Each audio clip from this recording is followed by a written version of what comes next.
Nous avons, au cours de la matinée, avec 17 participants, parcouru un peu, dans un premier temps, le parcours professionnel à travers la vie de Maria Montessori. On est parti de son travail à la clinique psychiatrique de Rome, avec les enfants malades mentaux, où je crois elle a commencé à prendre conscience là de l'importance de l'activité chez l'enfant et particulièrement de l'activité de la main chez l'enfant.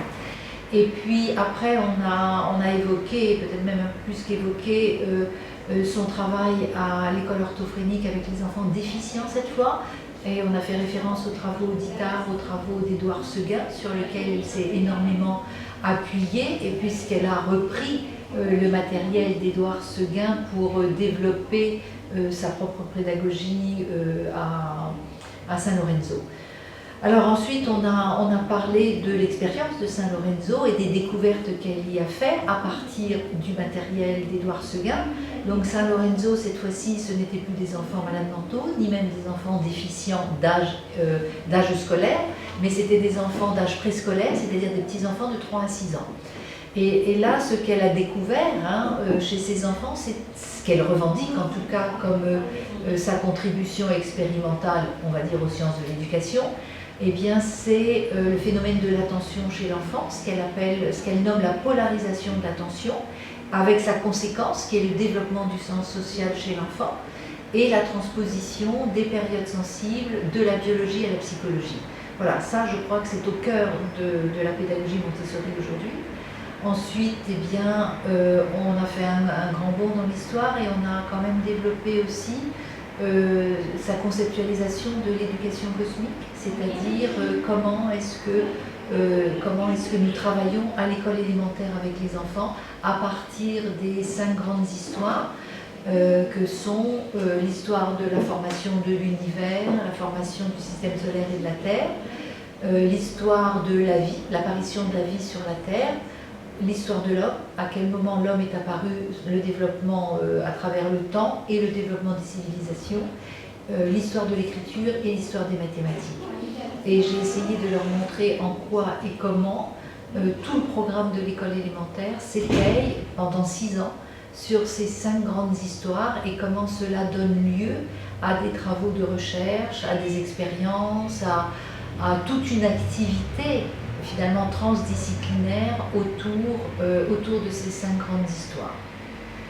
Et puis dans un dernier temps, nous avons répondu aux questions qu'elle se posait. Alors beaucoup ont tourné autour de l'écriture et de la lecture, parce que j'ai aussi développé cette manifestation de l'explosion de l'écriture et de la lecture chez les petits-enfants à l'âge de 4 ans, ce qui a fait connaître finalement Maria Montessori et surtout son expérience à San Lorenzo.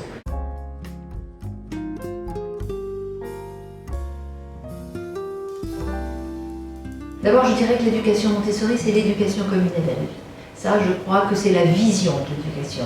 C'est-à-dire que l'éducation doit être au service du développement de la vie chez chaque individu et particulièrement chez chaque enfant. La société demande trop tôt aux enfants de s'adapter. Ils n'ont pas les moyens, ils n'ont pas l'équipement, ils n'ont pas les capacités, ils n'ont pas les compétences.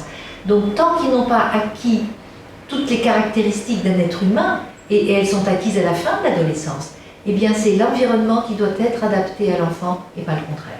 Cet environnement doit être structuré, ordonné, pour que l'enfant puisse organiser quelque chose de son monde interne. Alors sur la première période qui va de la naissance à 6 ans, l'enjeu de l'homme, c'est la construction de l'identité chez l'enfant. C'est-à-dire que l'enfant peut peut se différencier du monde extérieur s'il trouve une organisation à l'extérieur. Parce que s'il trouve de la confusion à l'extérieur, alors il va créer de la confusion en lui. S'il trouve quelque chose d'organisé, alors il va pouvoir organiser quelque chose de lui-même et son identité en particulier. Entre 3 et 6 ans, la fonction de l'ordre, c'est de construire la pensée logique chez l'enfant. C'est de construire une pensée ordonnée et logique. Et la fonction de l'ordre, c'est bien celle-ci. Construire chez l'homme quelque chose de la pensée mathématique, puisque Maria Montessori, avec d'autres, pensait que l'homme avait une pensée mathématique, c'est-à-dire une pensée logique, construite, analytique, synthétique, etc. Donc ça, c'est la grande fonction de toute notre organisation à la Maison des enfants.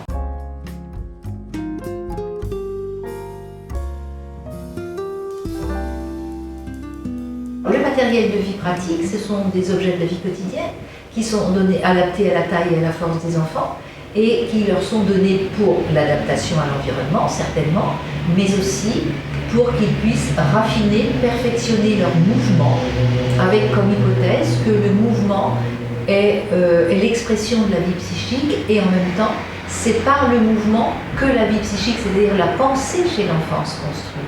Hein? Entre 3 et 6 ans, l'enfant, il pense encore par l'action et dans l'action. Hein?